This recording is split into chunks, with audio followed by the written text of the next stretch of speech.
Hey everyone, we finished our center block, so it's time to do the inner borders.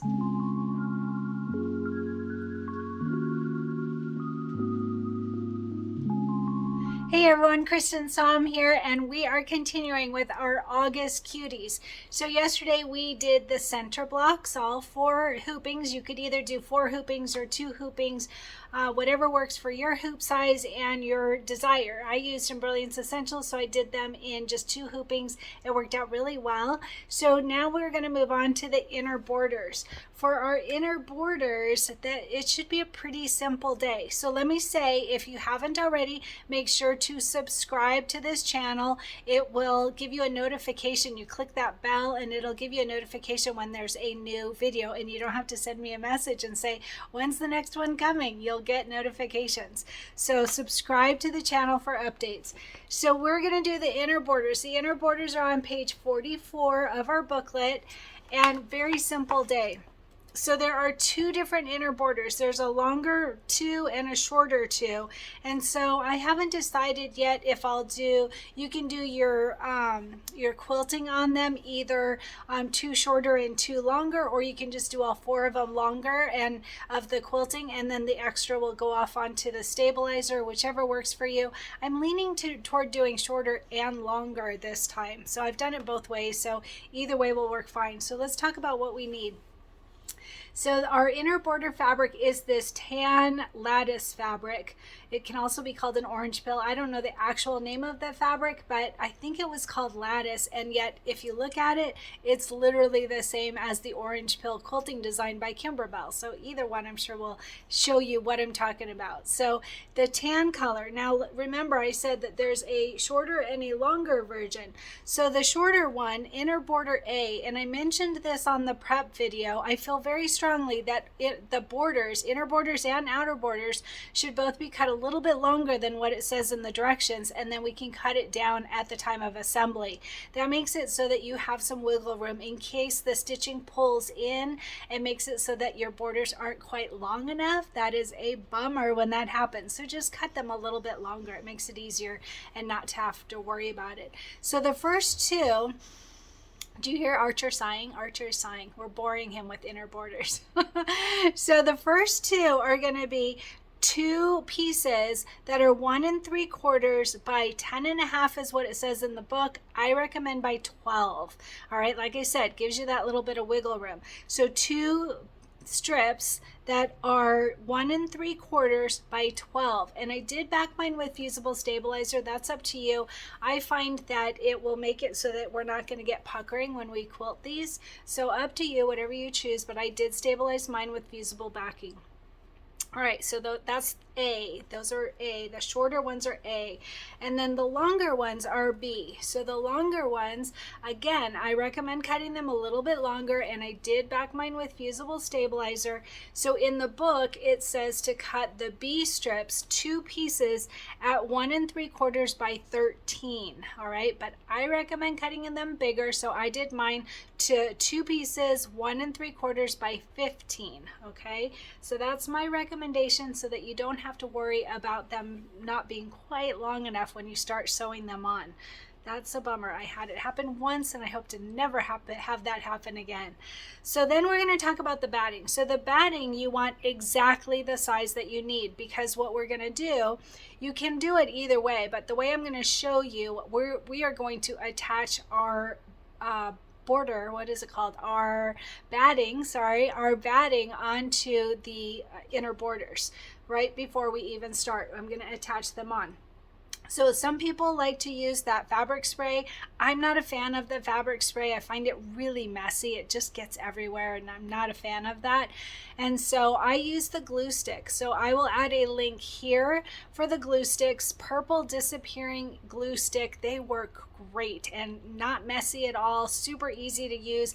The purple disappears right away, so you don't want to put your glue stick on the whole strip. You want to do bits at a time so that it will not dry out and the purple will disappear. All right, so on the batting, like I said, we want these cut the exact size. So 2 and 2, 2 for A and 2 for B. So for A, we want the strips of batting to be 1 1/4 by 10 inches, 1 1/4 by 10 for strips A. And then for strips B, we want 2 pieces that are 1 1/4 by 12 1/2, 1 1/4 by 12 1/2 for your batting. And the other thing I recommend is when you're putting that batting on, check it to make sure that it's really the right size. You want it 12 1/2 inches of batting, and when you're pushing it down with that glue stick or the fabric spray, it can tend to grow a little bit and get a little bit longer. So just check and make sure and trim accordingly, because if it is longer, if it's not the correct size, then you're going to have batting in your seams. That's the reason that we're cutting this exactly to the size that we need. All right, so 2 pieces, 1 1/4 by 12 1/2 for B. All right, and that's all we need today. So for our quilting, we are going to quilt these. I need to go back to that beginner page here in the beginning. We are going to use inner border. It's called Border Links 1-inch design. Border Links 1-inch design. That will be pretty. Border links. So what I'm going to do is I'm going to bring you over to the computer to show you how you can merge them all together on one hooping, depending on your hoop size, of course, and what that will look like and how to move them around and do all of that and align and distribute and all that fun stuff. And like I said, I'm leaning toward doing 2 of the shorter and 2 of the longer. You can do 4 of all longer. I've shown how to do that in the past, and then the excess will just go on the stabilizer. It's not going to matter at all. It'll take a little bit more time of the stitching, but I'm thinking of doing it the other way this time, just to keep it interesting, right? So I'm going to bring you over to the computer. If you are not using Embellishment Essentials, or if you're using a different software, you should be able to watch and use the same type of technique, I'm assuming. And if you're not using any software at all, you can bring these onto your machine and bring them over, merge extra, add extra designs, all of that. And then I think you can even do a color sort. I'm not absolutely sure. I'm not super savvy on my machine because I have Embellishment Essentials, and it's so much easier to do on a big computer monitor, in my opinion. So I'm going to bring you over and show you how to do that. So let's go ahead and get started.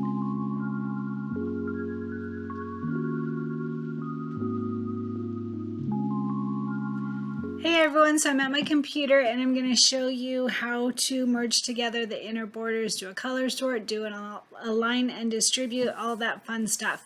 So real quick, if you are in the market for embroidery software, please use my affiliate link. I have it on each of my videos and also in the video notes. It is www.embrilliance.com/jam affiliate/Cristin creates. If you go to that, and then you can easily find Embrilliance from there. So on here, if you, let's see, it's sometimes on this front page too, but if you click right here, see in the left hand corner, the very top thing is Essentials, or there's also this store button, and that takes you to Essentials as well. Either one will work. So Essentials right now, it's on sale for a few more days at $139 instead of $150. Add to cart, and that's how you order it and use my affiliate link. That's the affiliate link. Like I said, I will include a link up here actually that you can click on that directly, and it'll take you to Embrilliance using my affiliate link, and then you just click on Essentials.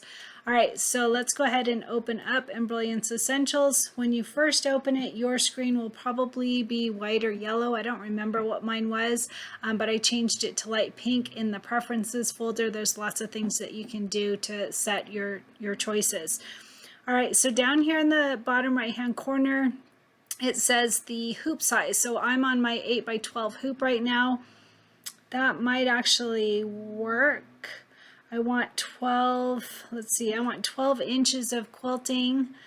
So let's start by bringing in the quilting designs, and then we can see what fits. All right, so there will be 4 different sizes, I believe. Let me get to that first page that tells us what we want. Sorry about that. So on page 44, it shows you the size of the borders and all the fabrics and all that, but on page 9 it tells you which inner border quilting design to use. So I'm going to go to merge stitch file, and we're looking for border links in a 1-inch design. So I am going to, I'm in my table topper, there is my quilting bundle, embroidery files, Pez is what I use for my machine, and then I want a border links in a 1-inch design. So border links right there. So the third folder down, border links and waves. Oh, pretty. That's fun. So I'm assuming that will be our outer border. I like that. So you know what else is cool about these borders that we're receiving with our bundle of the cuties is we can use this on a lot of other projects. So the perfectly pieced, if you get the perfectly pieced from Me Time, I love those. And there aren't usually a 1-inch design that comes with that. And so I can use them from my quilting bundle. That works out really well. All right, so you can see there is a 1x10, a 1x12, a 1x14, and a 1x7 for those with a smaller hoop size. So I think I will start, let me open up the 10-inch and see what size that is. My guess is it's going to be definitely less than 10. And let me see here. So I want 2 of them to be 10 inches exactly, and then 2 of them to be 12 inches. So I'm guessing the 10 actually won't even work for us, but let's just open it and see. So it will say down here, if I click on this, got to click on the stitching, it will say that it is 1 3/4 by 9 7/16, so less than 9.5. So that actually isn't going to work for me. I want it to be the full length of the quilting. This is really close, so for those of you that don't mind having a little bit on each edge without quilting, this will work for you just fine. I want it to be the full thing. I'd rather it be so full that it runs off the edge a little bit. So I clicked delete on my keyboard for that one. So I'm going to go to merge stitch file, open up that border links and waves again. You just have to click on the folder and then it starts to populate them. All right, so here's the 1x12. Let's see what size that is. That is 1 3/4 by 11 5/8. So that will work best for the one that is the 10-inch size, the smaller, the A strips. That will fit the 10-inch just fine. It'll be a little longer, so that will work for me. I'm going to take that and I'm going to bring it all the way over to the corner here, making sure not to go over the side of the hoop. This yellow, dark yellow part is the hoop. All right, and that is the first one. And we need 2 of those. I need to change some of the colors, but let me first check out this other size, because actually that means I'm going to need a bigger hoop. So I'll first bring it in so you can see what happens. So I'm going to go to merge stitch file, and I'm going to look at that 1x14 and see what that size it ends up being. So if I double click on that, you can see how they digitized it in a way that the design is exactly the same. I love that. But see how this turned red down here at the bottom? That's telling me that it's too big for my hoop. And if I were to zoom out, you can see that I'm over the hoop.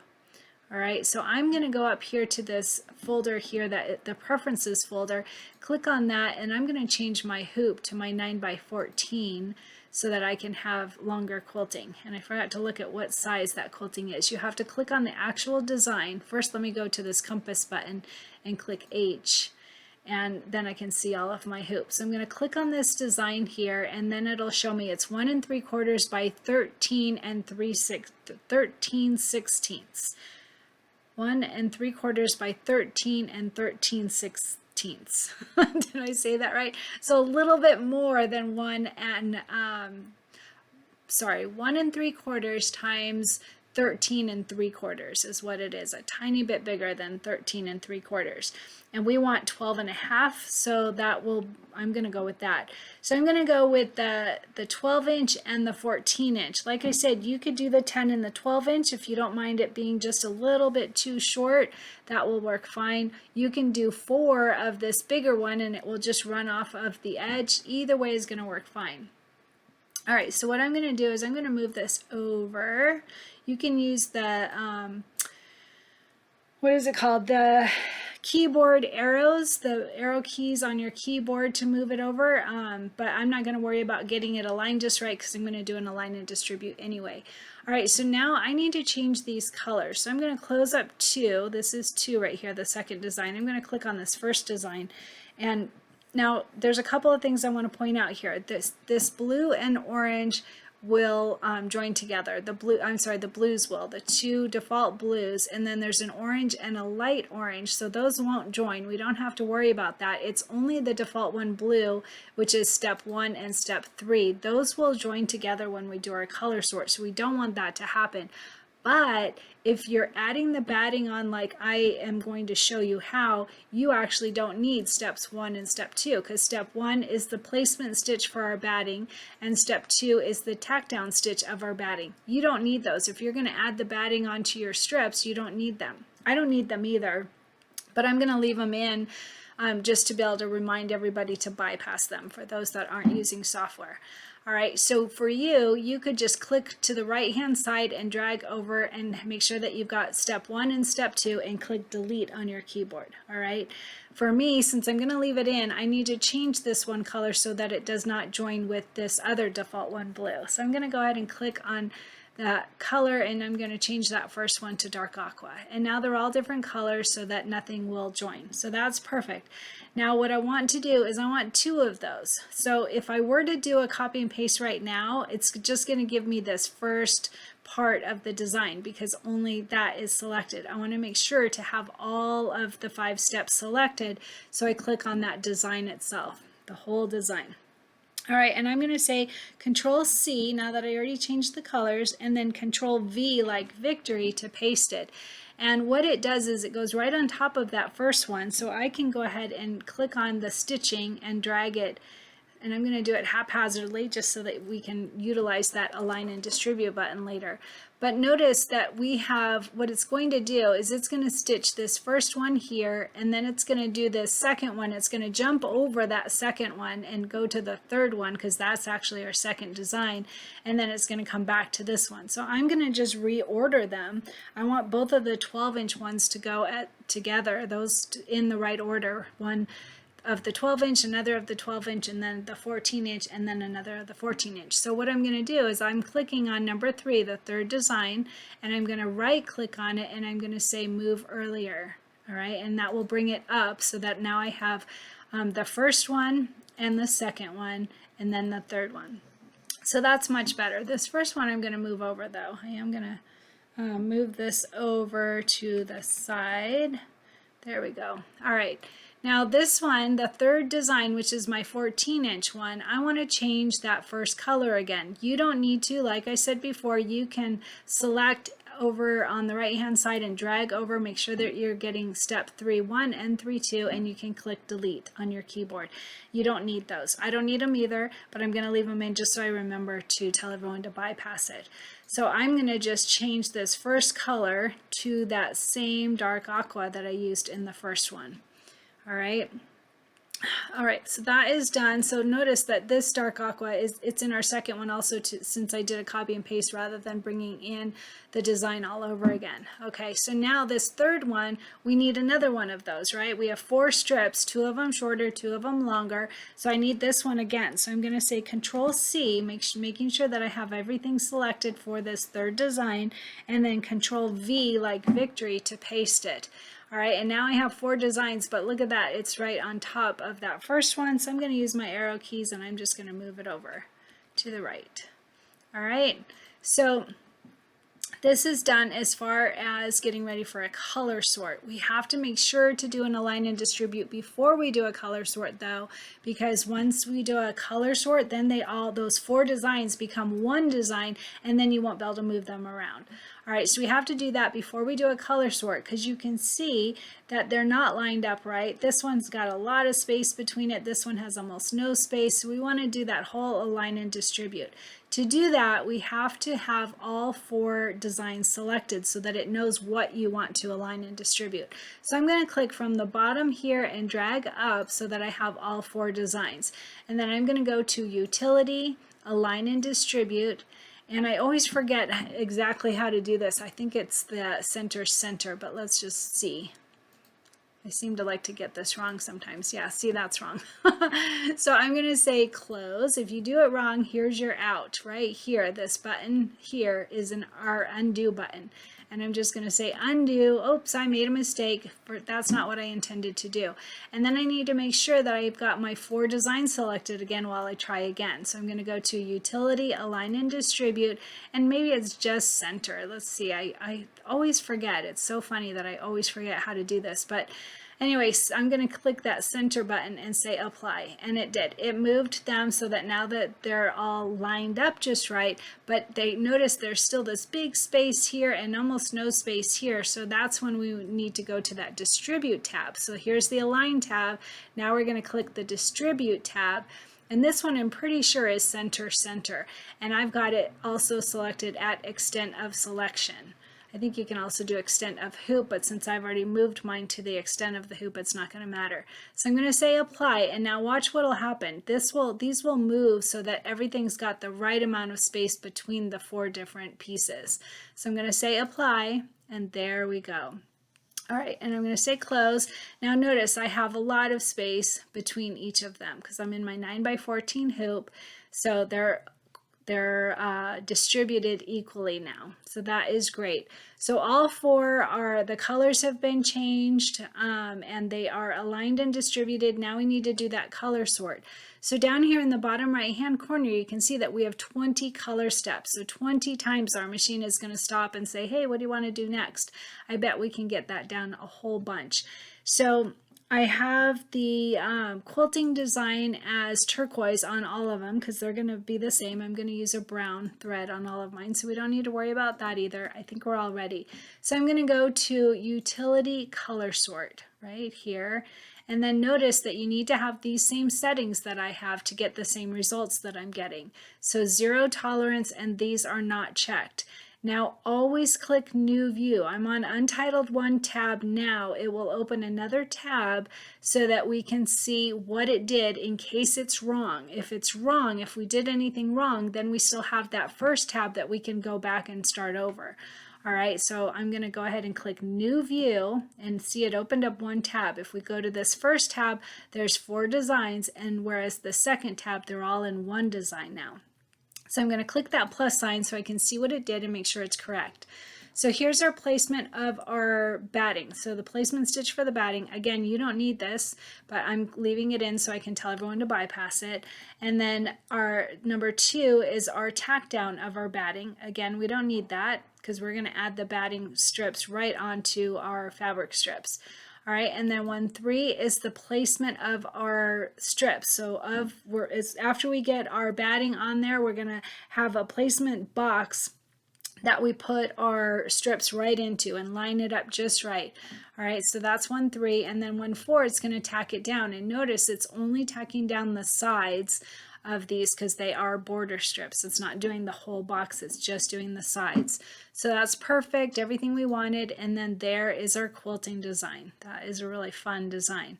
All right, and that's all together, so that worked out perfectly. I'm going to click outside of you can do it in here or over here, it doesn't matter, just to make sure nothing is selected. And of course, I forgot to turn my machine on. I'm going to do that real quick, hold on. All right, so before I send it to my machine, I want to save it so that when we use this design again, which I'm pretty certain we will, I want to say in November we do it again, but I could be making that up. So I'm going to go to File, Save, Stitch, File As. If you do as, then it's creating another file. If you were to just say save it, then you could be going over the first design that you brought in. So you want to always do a file save as. All right, so File, Save, Stitch, File As, and then I am going to tell it to put it in my folder that has my quilting designs. So I'm going to go down here to Cuties, Volume 2, July through December, double click on that, Embroidery Files, Pez is what I use for my machine, and I'm going to save it in that same folder. So it's that third folder down, Border Links and Waves, double click on that, and I'm going to say 1 by, what did I use, 12 and 1 by 14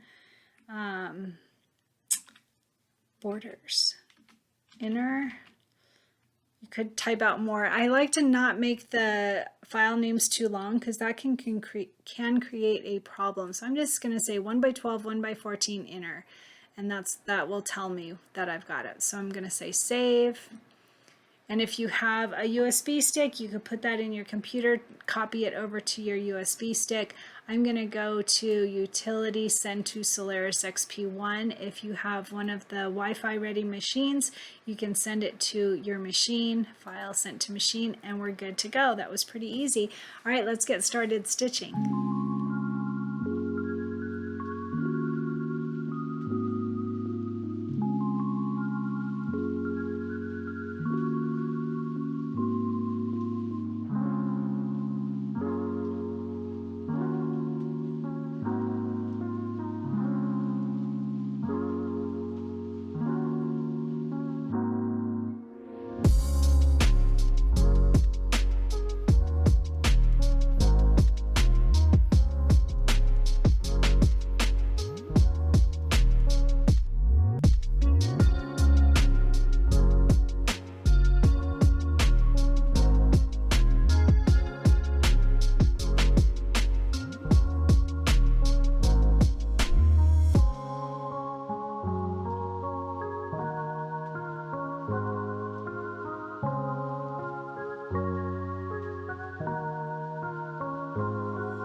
And my shirt today, I love this one. This is my Beetle. If you know me, you know I actually have a pink Volkswagen Beetle, and it's got flowers on it. It's got a wrap on it. So I made this one with fabrics that have flowers on it, and it says Find Adventure. I'm not sure that I recall exactly what font I used.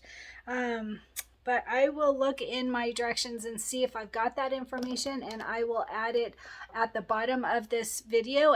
In the video notes, I always include information on the shirt design, where you can get it. The shirt design, that Beetle design, is actually from Bows and Clothes. I do remember that. I bought it several years ago, and it's a really cute design. It's convertible and everything.